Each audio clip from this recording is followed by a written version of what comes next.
Hello बच्चों। तो कैसे हो आप सभी। आइए मिलकर इंग्लिश लिटरेचर को हम बनाते हैं इजी लिटरेचर।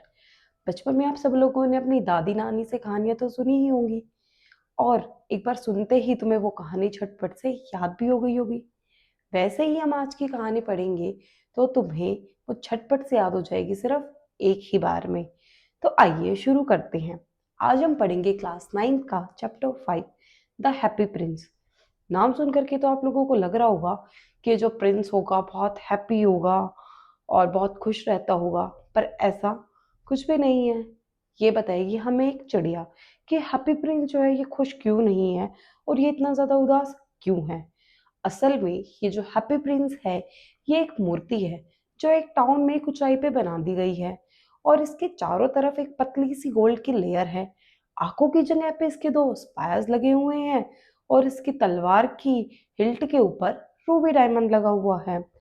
एक रात क्या होता है, एक स्वेलो उड़ता हुआ उस शहर में आता है। स्वेलो के जो दोस्त हैं वो 6 हफ्ते पहले ही इजिप्ट जा चुके हैं। स्वेलो ने भी निश्चय किया कि वो भी इजिप्ट जाएगा, पर वो अब रात को रेस्ट करने के लिए जगह ढूंढ रहा होता है। तो उसकी नजर उस स्टैचू के ऊपर पड़ती है। वो जाकर के उस स्टैचू के पैरों में बैठ जाता है, और जैसे ही वो सोने वाला होता है उसके ऊपर एक बूंद गिरती है। तो वो ऊपर देखता है कि आसमान तो बिल्कुल साफ है, बारिश का तो कोई नामो निशान नहीं है। तो ये मेरे ऊपर पानी कहाँ से गिर रहा है। फिर वो दोबारा सोने की कोशिश करता है। जैसे ही वो दोबारा सोने वाला होता है तो उसके ऊपर एक और बूंद गिरती है। फिर उसको एकदम से गुस्सा आ जाता है कि क्या ही फायदा ऐसे स्टैचू का जो मुझे बारिश से भी नहीं बचा सकता। तो वो वहां से उड़ने ही वाला होता है, उसके ऊपर तीसरी बूंद गिरती है।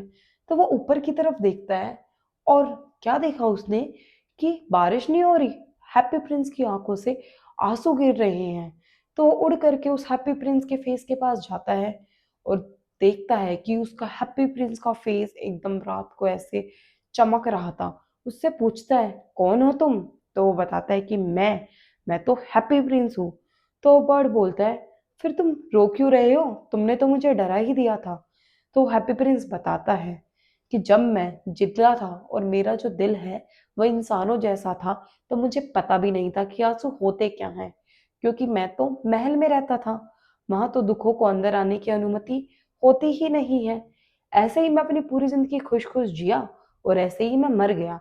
पर अब जब मैं मर गया हूँ तो इस शहर के लोगों ने मुझे इतनी ऊंचाई पे बिठा दिया है कि मुझे यहाँ से पूरे शहर के सारे दुख दर्द दरिद्रता सब कुछ दिखाई देता है।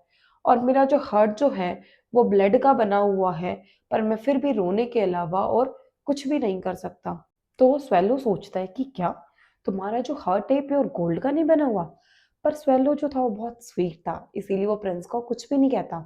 उसके बाद फिर प्रिंस बोलता है यहाँ से बहुत दूर एक गरीब का घर है, उसके घर की खिड़की खुली हुई है। वहां से मैं देख सकता हूँ कि एक टेबल पे एक लेडी बैठी हुई है जिसका फेस एकदम पतला और सिकुड़ा हुआ है, और उसके हाथ एकदम भद्दे और लाल हैं। वो एक दर्जिन है।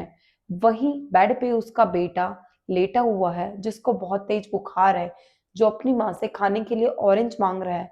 पर वह औरत इतनी गरीब है कि अपने बेटे को नदी के पानी के अलावा और कुछ भी नहीं दे सकती।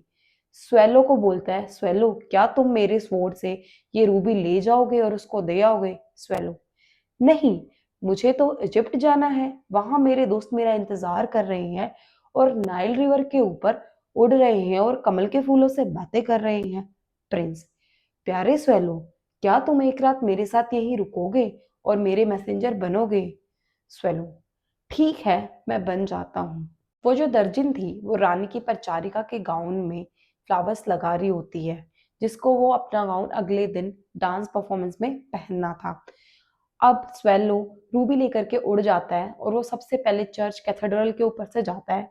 उसके बाद फिर जब वो महल के ऊपर से उड़ता हुआ जाता है तो देखता है कि एक लड़की अपने लवर के साथ बाहर बालकनी में आती है, और उसको बताती है कि मैंने अपना गाउन फ्लावर्स लगाने के लिए तो दे दिया है, पर तुम्हें तो पता ही है कि ये जो दर्जिन होती है कितनी आलसी होती है, कभी भी टाइम पे काम करके नहीं देती।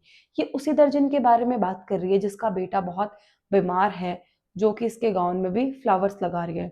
उसके बाद फिर वो शिप के ऊपर से उड़ता हुआ स्वेलो उसके गरीब औरत के घर पहुंच जाता है, वहां जाके वो देखता है कि वो औरत वही काम करते करते सो गई है और उसका बेटा जो है वो बुखार में कर्रा रहा है और सो नहीं पा रहा। वो रूबी ले जा करके उसके टेबल पे रख देता है। उसके बाद उस लड़के के पास जा करके अपने पंखों से हवा देता है उसको। जैसे उसको ठंडी ठंडी हवा लगती है तो वो लड़के को अच्छा फील होता है और वो गहरी नींद में चला जाता है। उसके बाद फिर वो स्वेलो जो है वो उड़ के प्रिंस के पास वापस आता है और उसको सारी बातें बताता है। अगले पूरे दिन वो स्वेलो एंजॉय करता है, पूरे शहर में उड़ता है, रिवर के ऊपर से उड़ता है, उसमें नहाता है, सारे मॉन्यूमेंट्स को देखता है, चर्च के ऊपर बैठता है और रात को हैप्पी प्रिंस के पास वापस आता है उसको ये बोलने के लिए कि मैं इजिप्ट जा रहा हूँ। स्वेलो, मैं जा रहा हूँ Egypt. Prince, swallow swallow little swallow, क्या तुम मेरे साथ एक रात और रुकोगे? स्वेलो, नहीं, मेरा इजिप्ट में वेट हो रहा है। प्रिंस, यहाँ दूर गैरेट में एक आदमी बैठा हुआ है, वह डायरेक्टर के लिए स्क्रिप्ट लिखने की कोशिश कर रहा है, पर वहां बहुत ठंड है।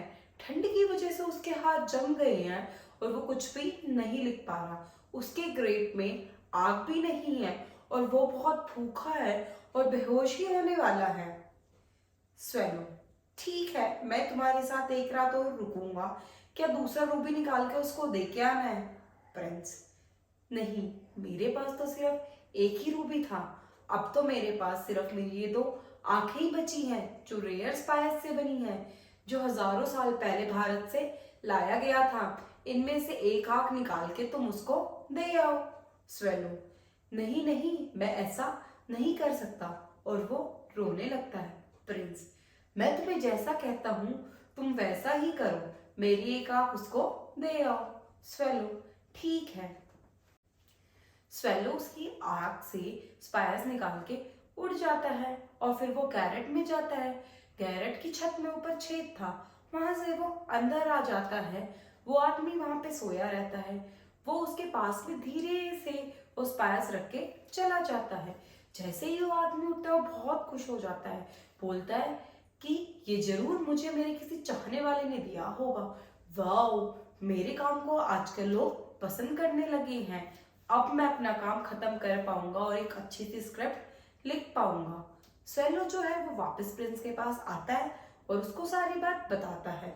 अगले दिन वो फिर से पूरा शहर घूमता है, स्वेलो एंजॉय करता है और रात को वापस हैप्पी प्रिंस के पास आता है उसको गुड बाय कहने के लिए। Prince, swallow swallow little swallow, क्या तुम मेरे साथ एक रात और रुकोगे? स्वेलो, पर यहाँ बहुत ठंड है और जल्दी ही बर्फ भी गिरने वाली है। इजिप्ट में मौसम अभी गर्म है। Prince, swallow swallow little swallow, वहाँ दूर एक मैच गर्ल खड़ी है जिसकी सारी की सारी माचिस नाली में गिर गई हैं। अगर वो अपने घर खाली हाथ जाएगी तो उसका बाप उसको बहुत मारेगा। स्वेलो, ठीक है, मैं तुम्हारे साथ एक रात और रुकूंगा, पर मैं तुम्हारी आंख से दूसरा स्पाइस निकाल के उसको देके नहीं आऊंगा, क्योंकि अगर मैंने ऐसा किया तो तुम अंधे हो जाओगे। प्रिंस, लिटिल स्वेलो, जैसा मैं तुम्हें कह रहा हूँ तुम वैसा ही करो। स्वेलो अब उसकी आईज से स्पाइस निकाल करके उड़ जाता है और उस लड़की को जाके दे आता है। उसको देख के वो लड़की बोलती है, वाओ, कितना सुंदर ग्लास का टुकड़ा है ये, और हंसते हुए खेलते हुए अपने घर चली जाती है, क्योंकि अब उसको अपने पापा से मार नहीं पड़ेगी। उसके बाद वो स्वेलो वापस प्रिंस के पास आता है और कहता है कि अब तुम अंधे हो गए हो तो मैं हमेशा तुम्हारे साथ यही रहूंगा। प्रिंस, नहीं, तुम्हें तो इजिप्ट जाना है। स्वेलो, नहीं, अब मैं तुम्हारे साथ ही रहूंगा, और वो उसके पैरों में जाके सो जाता है। फिर अगले पूरे दिन वो स्वेलो प्रिंस के शोल्डर पे बैठा रहता है और उसको अलग अलग कहानियां सुनाता है। प्रिंस उसको कहता है, स्वेलो, क्या तुम मेरे शहर में जाके घूम के आओगे और मुझे बताओगे कि अमीर लोग यहाँ कैसे रह रहे हैं, गरीब लोग कैसे रह रहे हैं, और मेरे शहर में हो क्या रहा है।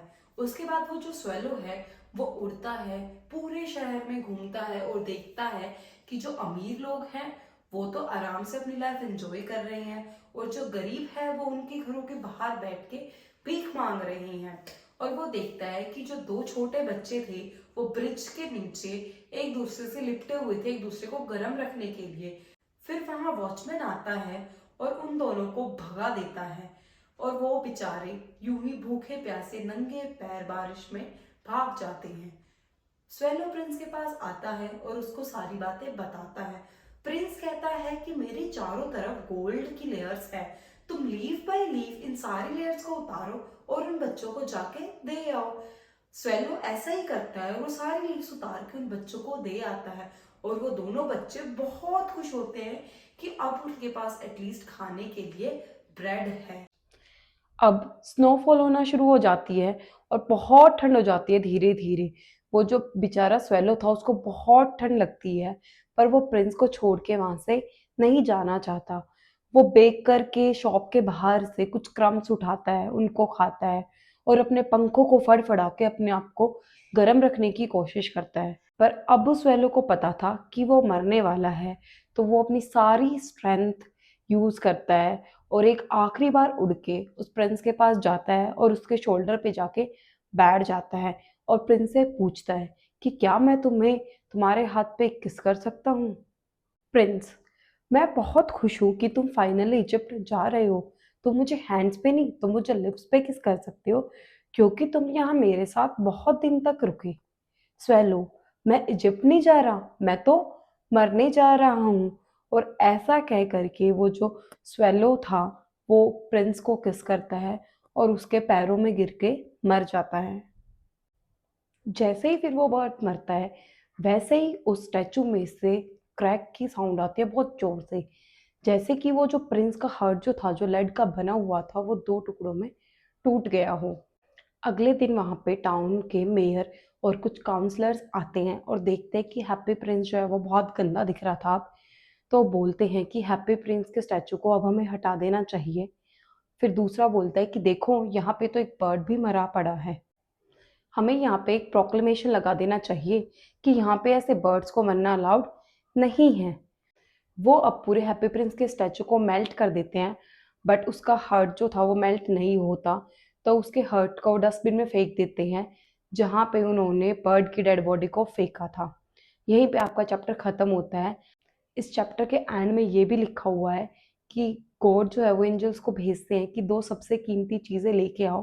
तो एंजल जो है वो एक तो इस बर्ड की डेड बॉडी को लेके जाते हैं, दूसरा हैप्पी प्रिंस के हार्ट को।